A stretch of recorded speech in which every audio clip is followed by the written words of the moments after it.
Students, in the previous class we discussed about the causes for peasants movement like feeling of deprivations, unbearable debt, natural calamities, negligence of farmers problem, unscientific land acquisitions, lack of support price. These are the main causes for the peasant movement. These causes leads the farmers movement in India. As I said in the previous class, in India farmers are facing the various problems compared to the business class. The farmers are facing several problems. Most of the time the government also give more importance to the business class than the agricultural class while formulating the policies. Though India is called as a agricultural based country, the majority of the farmers are living below the poverty line. So, to fulfill the various demands of the farmer class or the farmers, the protest or the movements are started in various parts of the country. In Karnataka also, to protect the interest of the farmers, Karnataka Raita Sangha and also the several other farmers related organizations also fight for the farmers related problems. So, after the farmers movement, the government has taken, both the central and also the state government has taken various measures to protect the farmers. Some of the political implications. In today's class, I am going to explain you the political implications of farmers movement. The first political implication is agricultural loans. ನಾನು ಕಳೆದ ಕ್ಲಾಸಲ್ಲಿ ಹೇಳಿದ ಹಾಗೆ ಭಾರತದ ಒಂದು ಕೃಷಿ ಪ್ರಧಾನ ರಾಷ್ಟ್ರ ಅನ್ನುವಂಥದ್ದಾದರೂ ಕೂಡ ಇವತ್ತಿಗೂ ಕೂಡ ಭಾರತದಲ್ಲಿ ಮೆಜಾರಿಟಿ ಜನರು ಕೃಷಿಯನ್ನೇ ಒಂದು ವೃತ್ತಿಯಾಗಿ ಸ್ವೀಕರಿಸಿದ್ರೂ ಕೂಡ ಈ ಕೃಷಿಕರು ಬೇರೆ ಬೇರೆ ರೀತಿಯ ಸಮಸ್ಯೆಗಳನ್ನು ಎದುರಿಸ್ತಾ ಇದ್ದಾರೆ. ಅಥವಾ ನಾವು ಬಿಸ್ನೆಸ್ ಕ್ಲಾಸ್ಗೆ ಕಂಪೇರ್ ಮಾಡಿದರೆ ಇವತ್ತಿಗೂ ಕೂಡ ಹೆಚ್ಚಿನ ಕೃಷಿಕರು ಏನಾಗಿದ್ದಾರೆ ಅಂತ ಹೇಳಿದರೆ ಬಡವರಾಗಿ ಉಳಿದಿದ್ದಾರೆ ಅಂತೇಳಿ. ಹಾಗಾಗಿ ಈ ಕೃಷಿಕರ ಬೇರೆ ಬೇರೆ ಸಮಸ್ಯೆಗಳನ್ನು ಪ್ರತಿನಿಧಿಸೋದಕ್ಕೋಸ್ಕರ ಅಥವಾ ಕೃಷಿಕರ ಸಮಸ್ಯೆಗಳಿಗೆ ಪರಿಹಾರವನ್ನು ಕಂಡುಕೊಳ್ಳುವಂಥ ನಿಟ್ಟಿನಲ್ಲಿ ಬೇರೆ ಬೇರೆ ರೈತ ಸಂಘಟನೆಗಳು ಬೇರೆ ಬೇರೆ ರಾಜ್ಯಗಳಲ್ಲಿ ಕಾರ್ಯನಿರ್ವಹಿಸ್ತಾ ಇದೆ. ಅದರಲ್ಲಿ ಕರ್ನಾಟಕದಲ್ಲಿ ಹೇಳೋದಿದ್ರೆ ಕರ್ನಾಟಕ ರೈತ ಸಂಘ ಅಂತೇಳಿ ಇದೆ. ಈ ಕರ್ನಾಟಕ ರೈತ ಸಂಘ ಮತ್ತು ಇತರ ಕೆಲವು ಕೃಷಿ ಸಂಘಟನೆಗಳು ಏನು ಮಾಡ್ತಿದೆ ಅಥವಾ ರೈತ ಸಂಘಟನೆಗಳು ಏನು ಮಾಡ್ತಿದೆ ಅಂತ ಹೇಳಿದ್ರೆ ಇವರ ಡಿಮಾಂಡ್ಸ್ಗಳೇನಿದೆ ಅದನ್ನು ಫುಲ್ಫಿಲ್ ಮಾಡಲಿಕ್ಕೆ ಪ್ರಯತ್ನ ಪಡ್ತಾ ಇದೆ ಅಂತೇಳಿ ಹೇಳ್ಬೋದು. ಇವತ್ತಿನ ಕ್ಲಾಸಲ್ಲಿ ನಾವು ಪೊಲಿಟಿಕಲ್ ಇಂಪ್ಲಿಕೇಶನ್ಸ್, ರೈತ ಚಳವಳಿ ಆದ ನಂತರ ಭಾರತದಲ್ಲಿ ಏನೆಲ್ಲ ಬದಲಾವಣೆಗಳಾಯಿತು ಅಥವಾ ಸೆಂಟ್ರಲ್ ಅಥವಾ ಸ್ಟೇಟ್ ಗೌರ್ಮೆಂಟ್ ರೈತರ ಸಮಸ್ಯೆಗಳನ್ನು ಪರಿಹರಿಸೋದಕ್ಕೋಸ್ಕರ ಯಾವುದೆಲ್ಲ ಚೇಂಜಸ್ಸನ್ನು ಅಥವಾ ಯಾವುದೆಲ್ಲ ಸ್ಟೆಪ್ಸ್ಗಳನ್ನು ತಗೊಂಡಿತು ಅಂತೇಳಿ ತಿಳ್ಕೊಳ್ಳೋದಾದರೆ, ಫಸ್ಟ್ ಒನ್ ಅಗ್ರಿಕಲ್ಚರಲ್ ಲೋನ್ಸ್ ಅಥವಾ ಕೃಷಿ ಲೋನ್ಸ್ ಅಂತೇಳಿ ಹೇಳ್ತೇವೆ. To provide the loan or the financial assistance to the farmers, the central government has implemented the various schemes. They are, first one, National Crop Insurance Program. National Crop Insurance Program provides insurance to the crops cultivated by the farmers. ಈ ಯೋಜನೆಯನ್ನು ಜಾರಿಗೆ ತಂದಂಥ ಉದ್ದೇಶ ಏನು ಅಂತ ಹೇಳಿದರೆ, due to the natural calamities, ಕೆಲವು ಸಲ ಏನಾಗ್ತದೆ ಅಂತ ಹೇಳಿದರೆ ರೈತರು ಬೆಳೆದ ಬೆಳೆಗಳು ಹಾಳಾಗಿ ಹೋಗ್ತದೆ.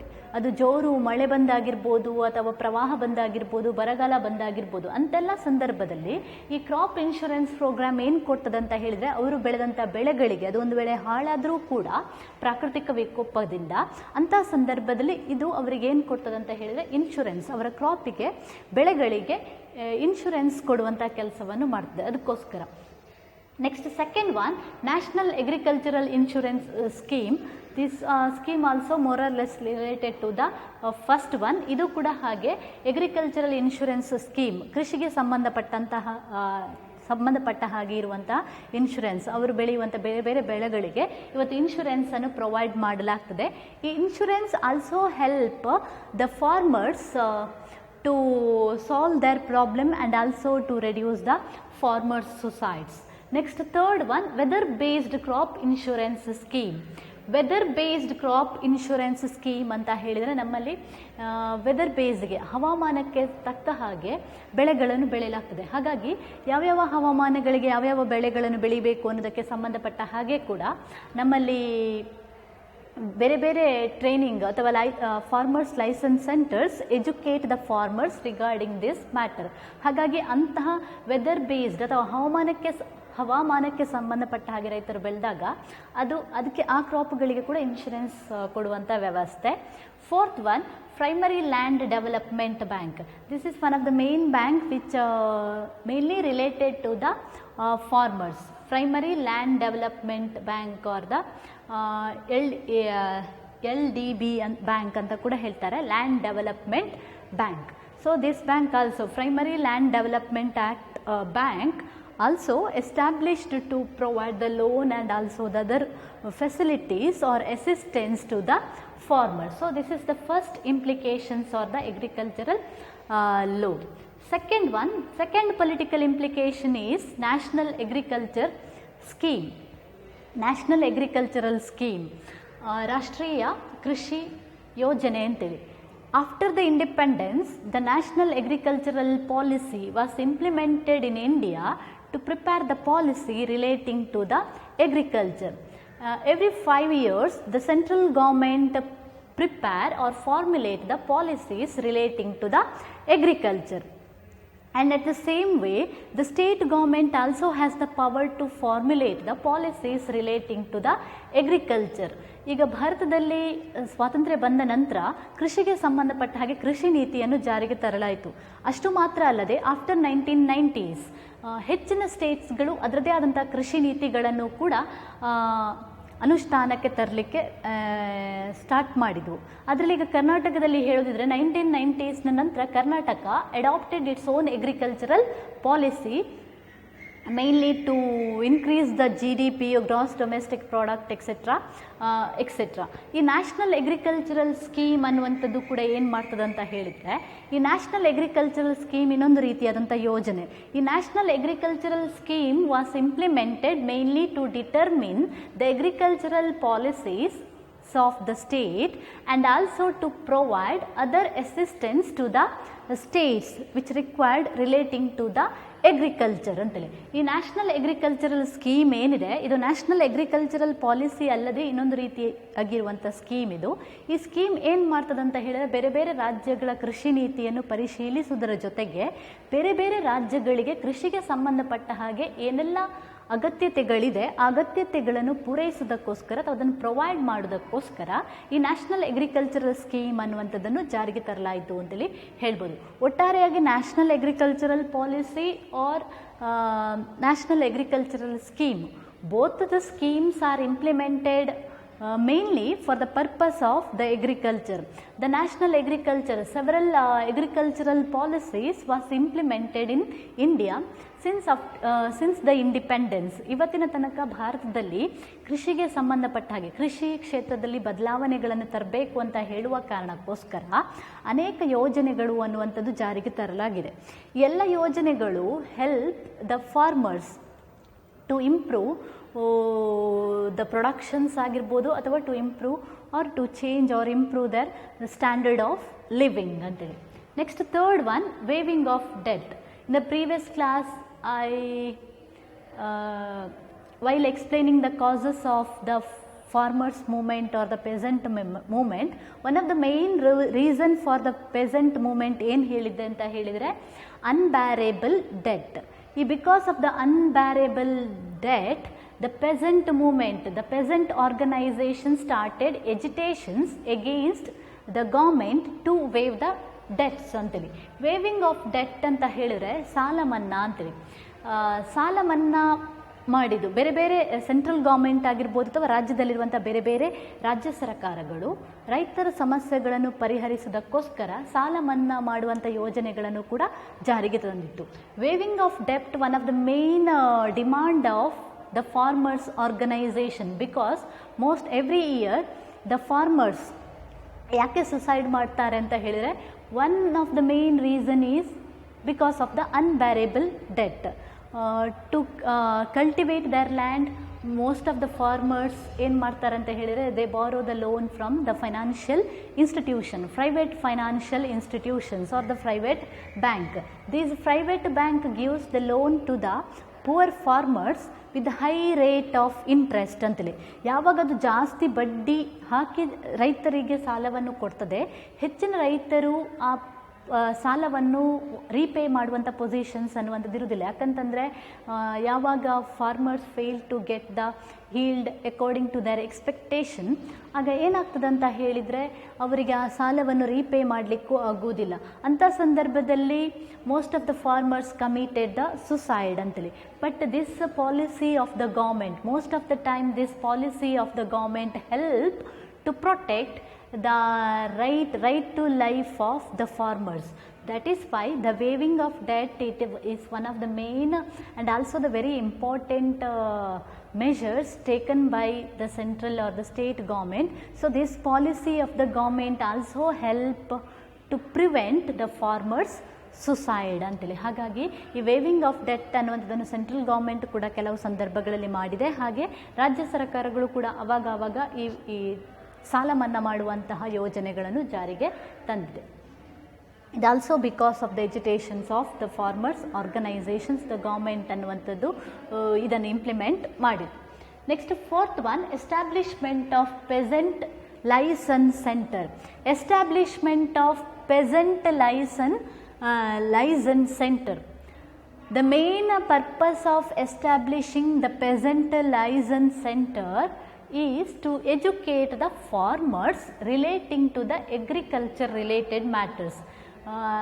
Most of the farmers are in India, sometimes they are illiterate and sometimes they are less educated. Hence they don't know about the seeds, fertilizers and also the etc. So the peasant license center educate the farmers relating to the quality of seeds, fertilizers, pesticides and also about the various policies of the government, loan facilities of both the central and also the state government relating to the agriculture and also the other matters ಅಂತೇಳಿ ಹೇಳ್ಬೋದು. Today peasant license center is established at the taluk level or also the is established in each taluk are the hobli level ಅಂತೇಳಿ. ಇದನ್ನು main ಆಗಿ ಸ್ಥಾಪನೆ ಮಾಡಿದ ಏನು ಉದ್ದೇಶ ಅಂತ ಹೇಳಿದರೆ, ಕೆಲವು ಸಂದರ್ಭದಲ್ಲಿ ಫಾರ್ಮರ್ಸ್ ಏನಾಗಿರ್ತಾರೆ ಅಂತ ಹೇಳಿದರೆ ಹೆಚ್ಚು ಅವರು ಇಲಿಟರೇಟ್ ಆಗಿರ್ತಾರೆ, ಇಲ್ಲದಿದ್ದರೆ ಕಡಿಮೆ ಶಿಕ್ಷಣವನ್ನು ಪಡೆದುಕೊಂಡಿರ್ತಾರೆ. ಹಾಗಾಗಿ ಅವ್ರಿಗೆ ಏನಾಗಿರ್ತದೆ ಅಂತ ಹೇಳಿದರೆ, most of the farmers even today adapted the traditional method of cultivation ಅಂತೇಳಿ. ಹಾಗಾಗಿ ಏನಾಗ್ತದೆ ಅಂತ ಹೇಳಿದರೆ, ಯಾವಾಗ ಅವರಿಗೆ ಶಿಕ್ಷಣ ಇರ್ತದೆ, ಅವರು ಶಿಕ್ಷಣದ ಮೂಲಕ ಸೈಂಟಿಫಿಕ್ ಮೆಥಡ್ ಆಫ್ ಕಲ್ಟಿವೇಷನ್ಸನ್ನು ಅಡಾಪ್ಟ್ ಮಾಡಿಕೊಳ್ಳಿಕ್ಕಾಗ್ತದೆ. ಈಗ ವೈಜ್ಞಾನಿಕ ವಿಧಾನವನ್ನು ಅನುಸರಿಸೋದ್ರಿಂದ ಏನಾಗ್ತದೆ ಅಂತ ಹೇಳಿದರೆ, ನಾವು ಜಾಸ್ತಿ ಬೆಳೆಯನ್ನು ಬೆಳೀಲಿಕ್ಕೆ ಸಾಧ್ಯ ಆಗ್ತದೆ. ಮತ್ತು ಯಾವ ವೆದರಿಗೆ, ಯಾವ ಹವಾಮಾನಗಳಿಗೆ ಯಾವ ಬೆಳೆಗಳನ್ನು ಬೆಳೀಬೋದು ಅನ್ನುವಂಥ ಜ್ಞಾನವೂ ಇರ್ತದೆ. ಆಗ ಹೀಲ್ಡ್ ಅನ್ನುವಂಥದ್ದು ಕೂಡ ಜಾಸ್ತಿ ತೆಗಿಲಿಕ್ಕೆ ಸಾಧ್ಯ ಆಗ್ತದೆ. ಯಾವಾಗ ಅವರಿಗೆ ಜಾಸ್ತಿ ಎಜುಕೇಷನ್ ಇರೋದಿಲ್ಲ, ಆಗ ಅವರಿಗೆ ಈ ಎಲ್ಲ ಜ್ಞಾನಗಳಿಲ್ಲದೆ ಇರುವ ಕಾರಣ they still depends on the traditional method of cultivation ಅಂತೇಳಿ. ಹಾಗಾಗಿ ಈ ಪೆಸೆಂಟ್ ಲೈಸೆನ್ಸ್ ಸೆಂಟರ್ ಏನು ಮಾಡ್ತದೆ ಅಂತ ಹೇಳಿದರೆ, ಕೃಷಿಕರಿಗೆ ಈ ಎಲ್ಲ ಮಾಹಿತಿಗಳನ್ನು ಕೊಡುವಂಥ ಕೆಲಸವನ್ನು ಮಾಡ್ತದೆ. It protect the farmers from the poor quality of seeds, fertilisers, pesticides and also the other matters ಅಂತೇಳಿ. ಎಷ್ಟೋ ಸಂದರ್ಭದಲ್ಲಿ ಏನಾಗ್ತದೆ ಅಂತ ಹೇಳಿದರೆ, ಒಂದೇ ರೀತಿಯ ಬೆಳೆಗಳನ್ನು ಬೆಳೀತಾ ಇರ್ತಾರೆ ರೈತರು. ಹಾಗಾಗಿ ಏನಾಗ್ತದೆ ಅಂತ ಹೇಳಿದರೆ, ಅಲ್ಲಿ ಒಳ್ಳೆಯ ಬೆಳೆ ಅನ್ನುವಂಥದ್ದು ಬರದೇ ಇರುವಂಥ ಸಾಧ್ಯತೆಗಳಿರ್ತದೆ. ಇದರ ಬಗ್ಗೆ ಕೂಡ ಇದು ಮಾಹಿತಿಗಳನ್ನು ಕೊಡ್ತದೆ. ನಂತರ fertilisers and also the pesticides. Most of the time the farmers did not know about the using of fertilizers and also the pesticide. ಎಷ್ಟು ಕ್ರಿಮಿಕೀಟನಾಶಕಗಳನ್ನು ಉಪಯೋಗಿಸಬೇಕು, ಎಷ್ಟು ರಸಗೊಬ್ಬರಗಳನ್ನು ಉಪಯೋಗಿಸಬೇಕು, ಇದೆಲ್ಲ ಮಾಹಿತಿಗಳೇ ಇರುವುದಿಲ್ಲ. ಮಾಹಿತಿಗಳಿಲ್ಲದಿರುವ ಕಾರಣ ಏನಾಗ್ತದೆ ಅಂತ ಹೇಳಿದರೆ, ಒಂದು ಜಾಸ್ತಿ ಯೂಸ್ ಮಾಡ್ತಾರೆ, ಒಂದು ಕಡಿಮೆ ಯೂಸ್ ಮಾಡ್ತಾರೆ. ಎರಡೂ ಆದರೂ ಕೂಡ ಏನಾಗ್ತದೆ ಅಂತ ಹೇಳಿದರೆ, ಫಾರ್ಮರ್ಸಿಗೂ ಪ್ರಾಬ್ಲಮ್ ಆಗ್ತದೆ, ಅದನ್ನು ಕನ್ಸ್ಯೂಮ್ ಮಾಡುವಂತಹ ಕಸ್ಟಮರ್ಸಿಗೂ ಅನ್ನುವಂಥದ್ದು ಪ್ರಾಬ್ಲಮ್ ಅನ್ನುವಂಥದ್ದು ಆಗ್ತದೆ. ಹಾಗಾಗಿ ಇದೆಲ್ಲದರ ಬಗ್ಗೆ ಮಾಹಿತಿ ಅನ್ನುವಂಥದ್ದು ಇರ್ತದೆ. ಅಥವಾ ಬೇರೆ ಯಾವ ಕೃಷಿಗಳು ಒಳ್ಳೆಯದು, ಅಥವಾ ಬೇರೆ ರೈತರಿಗಿರುವಂಥ ಬೇರೆ ಫೆಸಿಲಿಟೀಸ್ಗಳಾಗಿರ್ಬೋದು, ಲೋನ್ ಫೆಸಿಲಿಟೀಸ್ ಆಗಿರ್ಬೋದು, central and state government various ಯೋಜನಾಸ್ relating to the farmers either from the central government or from the state government. So these license center, peasant license center educate the farmers relating to all these matter. Next, fifth one, veterinary services. Agriculture is also depends on the veterinary services. There is a close connections between agriculture and also the veterinary service. The government also encourages dairying and also the organic farming or the organic agriculture. Today most of the people and also the farmers are attracted with the organic farming and also the dairying etc. ಈಗ ಬೇರೆ ಬೇರೆ ಕೃಷಿಗಳು ಅನ್ನುವಂಥದ್ದಿರುವ ನಾವು ಕೃಷಿಗಳನ್ನು ಅನುಸರಿಸೋದ್ರ ಜೊತೆಗೆ government ಏನು ಮಾಡಿದೆ ಅಂತ ಹೇಳಿದರೆ ಪಶು ಸಂಗೋಪನೆಗೆ ಸಂಬಂಧಪಟ್ಟಾಗಿರ್ಬೋದು ಸಾವಯವ ಕೃಷಿಗಳನ್ನು ಪ್ರೋತ್ಸಾಹಿಸೋದ್ರ ಮೂಲಕ ಇವತ್ತು ಆರ್ಗ್ಯಾನಿಕ್ ಫಾರ್ಮಿಂಗ್ ಅಥವಾ ಆರ್ಗ್ಯಾನಿಕ್ ಫುಡ್ ಅನ್ನೋದ್ರ ಬಗ್ಗೆ ಎಲ್ಲರೂ ಅಟ್ರಾಕ್ಟ್ ಆಗ್ತಾ ಇದ್ದಾರೆ. ಹಾಗಾಗಿ ರೈತರಲ್ಲಿ ಕೂಡ ಈ ಆರ್ಗ್ಯಾನಿಕ್ ಅಥವಾ ಸಾವಯವ ಕೃಷಿ ಅನ್ನೋದ್ರ ಬಗ್ಗೆ ಕೂಡ ಕಲ್ಪನೆ ಅನ್ನುವಂಥದ್ದು ಬರ್ತಾ ಇದೆ. ಈಗ ಸಾವಯವ ಕೃಷಿ ಮತ್ತು ವೆಟರ್ನರಿಗೆ ಅಥವಾ ಡೈರಿಗೆ ಇದಕ್ಕೆಲ್ಲ ಕ್ಲೋಸ್ ಕನೆಕ್ಷನ್ಸ್ ಅನ್ನುವಂಥದ್ದಿದೆ. ಇದೆಲ್ಲ ಯೋಜನೆಗಳನ್ನು ಅಥವಾ ಚಟುವಟಿಕೆಗಳನ್ನು ಮಾಡೋದಕ್ಕೆ ಕೂಡ ಗೌರ್ಮೆಂಟ್ ಏನು ಮಾಡ್ತಾ ಇದೆ ಅಂತ ಹೇಳಿದ್ರೆ ಅಸಿಸ್ಟೆನ್ಸ್ ಅನ್ನುವಂಥದ್ದು ಕೊಡ್ತಾ ಇದೆ. ಈಗ ಡೈರಿಂಗಿಗಾಗಿರ್ಬೋದು ಪಶು ಸಂಗೋಪನೆಗೋಸ್ಕರ ಮಾಡೋದಕ್ಕೋಸ್ಕರ ಗೌರ್ಮೆಂಟ್ ಅನ್ನುವಂಥದ್ದು ಫೈನಾನ್ಷಿಯಲ್ ಅಸಿಸ್ಟೆನ್ಸ್ ಅನ್ನುವಂಥದ್ದು ಕೂಡ ಕೊಡ್ತಾ ಇದೆ. ಹಾಗೆ ಈ ಎಲ್ಲ facilities, by providing all these facilities required to the farmers, the government try to protect the interest of the farmers. Next, last political implication is Land Reforms Act. Land Reforms Act is one of the important act passed by the government, state government, mainly for the purpose of the agricultural class or the farmers. The first Land Reform Act was passed in the year 1974 when Devaraj Aras was the Chief Minister of Karnataka. So this legislation helped the poor farmers to protect their land. Another legislation was passed by the state government in the year 2013, the Land Reform Act 2013. This Land Reform Act 2013 provides more compensation and rehabilitation facilities to the victims and no forceful acquisition of land from the agricultural class till the final settlement. And apart from that, Supreme Court also says that when the agricultural land acquired from the agricultural class, the government or the concerned body must give the more compensations to the victims ಅಂತೇಳಿ.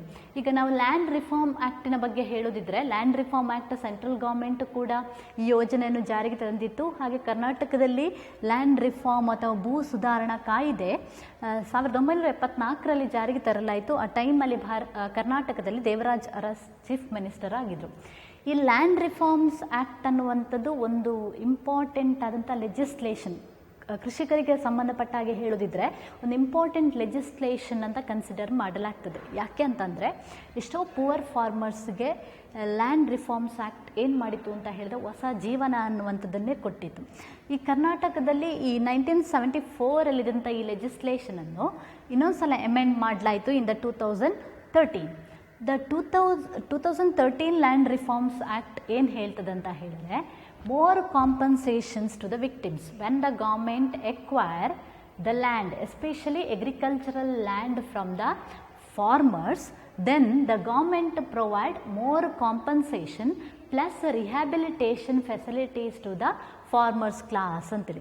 ಈಗ ಇವತ್ತು ನಮಗೆ globalisation ಅನ್ನುವಂಥ ಹೆಸರಿನಲ್ಲಿ ಅಥವಾ ನೀವು special economic zone, ವಿಶೇಷ ಆರ್ಥಿಕ ವಲಯ ಅನ್ನುವಂಥ ಹೆಸರಿನಲ್ಲಿ ಗೌರ್ಮೆಂಟ್ ಏನು ಮಾಡ್ತದಂತ ಹೇಳಿದರೆ ಜನರಿಂದ ಅಥವಾ ರೈತರಿಂದ ಭೂಮಿಯನ್ನು ಎಕ್ವೈರ್ ಮಾಡಿಕೊಳ್ತದೆ, ವಶಪಡಿಸಿಕೊಳ್ತದೆ. ಆದರೆ ಭೂಮಿಯನ್ನು ವಶಪಡಿಸಿಕೊಳ್ಳುವಾಗ ಕೂಡ ಈ ಆ್ಯಕ್ಟ್ ಏನು ಹೇಳೋದು ಅಂತ ಹೇಳಿದರೆ, ಅಗ್ರಿಕಲ್ಚರಲ್ ಲ್ಯಾಂಡನ್ನು ವಶಪಡಿಸುವ ಬದಲು ಯಾವುದು ಒಣ ಭೂಮಿ ಅನ್ನುವಂಥದ್ದಿದೆ ಅಥವಾ ಜಾಸ್ತಿ ಅಗ್ರಿಕಲ್ಚರ್ ಅಲ್ಲದ ಭೂಮಿ ಅದನ್ನು ವಶಪಡಿಸಿಕೊಂಡ್ರೆ ಒಳ್ಳೆಯದು. ಅಥವಾ ಅದು ಬೇಕೇ ಅಂತ ಆದರೆ ಅಗ್ರಿಕಲ್ಚರಲ್ ಲ್ಯಾಂಡ್ ಬೇಕೇ ಬೇಕು for the purpose of the public, road ಫೆಸಿಲಿಟಿಗಾಗಿರ್ಬೋದು, ಬೇರೆ ಆಗಿರ್ಬೋದು. ಅಂಥ ಸಂದರ್ಭದಲ್ಲಿ ಅಗ್ರಿಕಲ್ಚರಲ್ ಲ್ಯಾಂಡನ್ನು ವಶಪಡಿಸುವಾಗ ಅವರಿಗೆ ಜಾಸ್ತಿ ಕಾಂಪನ್ಸೇಷನ್ ಕೊಡಬೇಕು. ಈಗ ಫಾರ್ ಎಕ್ಸಾಂಪಲ್, ಈಗ ಒಂದು ಅಗ್ರಿಕಲ್ಚರಲ್ ಲ್ಯಾಂಡಿಗೆ ಎಷ್ಟು ಮಾರ್ಕೆಟ್ ವ್ಯಾಲ್ಯೂ ಇದೆ, ಆ ಮಾರ್ಕೆಟ್ ವ್ಯಾಲ್ಯೂನ 4 times ಜಾಸ್ತಿ, 4 ಪಟ್ಟು ಜಾಸ್ತಿ ಅದಕ್ಕೆ ರೇಟನ್ನು ಫಿಕ್ಸ್ ಮಾಡಬೇಕು. ಅದಲ್ಲದೆ ರಿಹ್ಯಾಬಿಲಿಟೇಷನ್ ಫೆಸಿಲಿಟಿ, ಅವರಿಗೆ ಸರಿಯಾದಂಥ ಪುನರ್ವಸತಿಗಳನ್ನು ಒದಗಿಸಿಕೊಡಬೇಕು. ಅಥವಾ ಒಂದು ವೇಳೆ ಯಾವುದೇ ಒಬ್ಬ ರೈತ ಅವನ ಲ್ಯಾಂಡನ್ನು ಗೌರ್ಮೆಂಟಿಗೆ ಕೊಡಲಿಕ್ಕೆ ಒಪ್ಪುದಿಲ್ಲ ಅಂತ ಹೇಳಿದರೆ, ಅಂಥ ಸಂದರ್ಭದಲ್ಲಿ ಅದು ಪಬ್ಲಿಕ್ ಪರ್ಪಸ್ಸಿಗೆ ಕೂಡ ಆಗಿರ್ಬೋದು, ಅಂಥ ಸಂದರ್ಭದಲ್ಲಿ ಗೌರ್ಮೆಂಟ್ ಅವನಿಂದ ಬಲಾತ್ಕಾರವಾಗಿ ಆ ಜಮೀನನ್ನು ವಶಪಡಿಸಿಕೊಳ್ಬಾರ್ದು. ಎಲ್ಲಿ ತನಕ ಅಂತ ಹೇಳಿದರೆ ಅದು ಫೈನಲ್ ಸೆಟ್ಲ್ ಆಗುವ ತನಕ, ಸುಪ್ರೀಂ ಕೋರ್ಟ್ ಹೈಕೋರ್ಟ್ ಎಲ್ಲ ಫೈನಲ್ ಸೆಟ್ಲ್ ಆಗುವ ತನಕ ಅದನ್ನು ವಶಪಡಿಸಿಕೊಳ್ಳುವ ಹಾಗಿಲ್ಲ. ಅದರ ಜೊತೆಗೆ ಸುಪ್ರೀಂ ಕೋರ್ಟ್ ಕೂಡ ರೀಸೆಂಟಾಗಿ ಏನು ಹೇಳಿತು ಅಂತ ಹೇಳಿದರೆ, when the government acquire the agricultural land from the farmers, then the government or the concerned body must give the more compensations to the victims. So all these legislation help the farmers to protect their interest and also to improve the standard of living of the farmers community. But in spite of these legislations, the more facilities and also the more reforms from the central and also the state government is required to solve the farmers related problems and also to improve the agriculture. ಯಾಕಂತ ಹೇಳಿದರೆ ಬೇರೆ ದೇಶಗಳಿಗೆ compare ಮಾಡುವಾಗ ಅಥವಾ ನಾವು western ಕಂಟ್ರಿಗೆ compare ಮಾಡೋದಿದ್ದರೆ ನಮ್ಮಲ್ಲಿ ಎಗ್ರಿಕಲ್ಚರ್ಗೆ ಸಿಕ್ಕಿದ importance ಸಾಕಾಗ್ತಾ ಇಲ್ಲ. ಯಾಕಂತಂದರೆ ಎಗ್ರಿಕಲ್ಚರ್ ಅನ್ನುವಂಥದ್ದು ಯಾವಾಗ ಒಂದು ದೇಶ ಎಗ್ರಿಕಲ್ಚರಲ್ಲಿ ಸೆಲ್ಫ್ ಸಫಿಷಿಯೆಂಟ್ ಆಗೋದಿಲ್ಲ ಅಂಥ ಸಂದರ್ಭಗಳಲ್ಲಿ ಆ ದೇಶ ಆಲ್ರೌಂಡ್ ಡೆವಲಪ್ಮೆಂಟ್ ಅನ್ನುವಂಥದ್ದನ್ನು ಕೂಡ ಅಟೈನ್ ಮಾಡಲಿಕ್ಕಾಗೋದಿಲ್ಲ. ಆಲ್ರೌಂಡ್ ಡೆವಲಪ್ಮೆಂಟ್ ಆಗಬೇಕು ಅಂತ ಇದ್ದರೆ ಅದು ಎಗ್ರಿಕಲ್ಚರಲ್ಲೂ ಕೂಡ ಡೆವಲಪ್ ಆಗಿರಬೇಕು, ಸೈನ್ಸ್ ಆ್ಯಂಡ್ ಟೆಕ್ನಾಲಜಿ ಆಗಿರ್ಬೋದು, ಬಿಸ್ನೆಸ್ ಆಗಿರ್ಬೋದು, ಎಲ್ಲದರಲ್ಲೂ ಕೂಡ ಡೆವಲಪ್ಮೆಂಟ್ ಆಗಬೇಕು. ನೀವು ಯಾವುದೇ USA, ಜಪಾನ್ ಇಂಥದ್ದೆಲ್ಲ ದೇಶಗಳನ್ನು ತಗೊಂಡು ನೋಡೋದಿದ್ರೆ ಅವರು ಏನು ಮಾಡ್ತಾರಂತ ಹೇಳಿದರೆ, ಕೃಷಿಗೆ ಕೊಟ್ಟಷ್ಟೇ ಇಂಪಾರ್ಟೆನ್ಸ್ ಅನ್ನೋದನ್ನು ಬೇರೆ ವಲಯಗಳಿಗೆ ಕೊಟ್ಟಷ್ಟೇ ಇಂಪಾರ್ಟೆನ್ಸ್ ಕೃಷಿಕರಿಗೆ ಕೂಡ ಕೊಡ್ತಾರೆ, ಕೃಷಿ ಕ್ಷೇತ್ರಕ್ಕೆ ಕೂಡ ಕೊಡ್ತಾರೆ. ಹಾಗಾಗಿ ನಮ್ಮ ದೇಶದಲ್ಲೂ ಕೂಡ ಅಷ್ಟೇ ಇದೆಲ್ಲ ಯೋಜನೆಗಳ ಜೊತೆಗೆ ಇನ್ನೂ ಕೂಡ ಕೃಷಿಗೆ ಸಂಬಂಧಪಟ್ಟ ಹಾಗೆ ಇನ್ನೂ ಅನೇಕ ಯೋಜನೆಗಳನ್ನು ಜಾರಿಗೆ ತಂದಲ್ಲಿ ಮತ್ತು ಆ ಯೋಜನೆಗಳು ಸರಿಯಾಗಿ ಮುಟ್ಟಿದಂತಹ ಸಂದರ್ಭದಲ್ಲಿ ಯಾವ ಕೃಷಿಕರಿಗೆ ಈ ಎಲ್ಲ ಯೋಜನೆಗಳು ಮುಟ್ಟಬೇಕು, ಅದು ಮುಟ್ಟಿದಲ್ಲಿ ಏನಾಗ್ತದೆ ಅಂತ ಹೇಳಿದರೆ ಕೃಷಿಕರ ಸಮಸ್ಯೆಗಳು ಪರಿಹಾರ ಆಗಲಿಕ್ಕೆ ಸಾಧ್ಯ. ಎಷ್ಟೋ ಸಂದರ್ಭದಲ್ಲಿ ನಮ್ಮ ದೇಶದಲ್ಲಿ ಯಾರಿಗೆ ಪ್ರಯೋಜನಗಳು ಸಿಗಬೇಕಿತ್ತ ಇದೆಲ್ಲ ಆ ಪ್ರಯೋಜನಗಳು ಸಿಗದೇ ಹೋದಂಥ ಸಂದರ್ಭದಲ್ಲಿ ಏನಾಗ್ತಿದೆ ಅಂತ ಹೇಳಿದರೆ, still the majority of the farmers are living below the ಪವರ್ಟಿ line. So these are about the political implications of peasants movements. In next movement, that is the environment movement and the human rights movement. In next class, causes and also the political implications of human rights movement will be discussed in the next class. Thank you.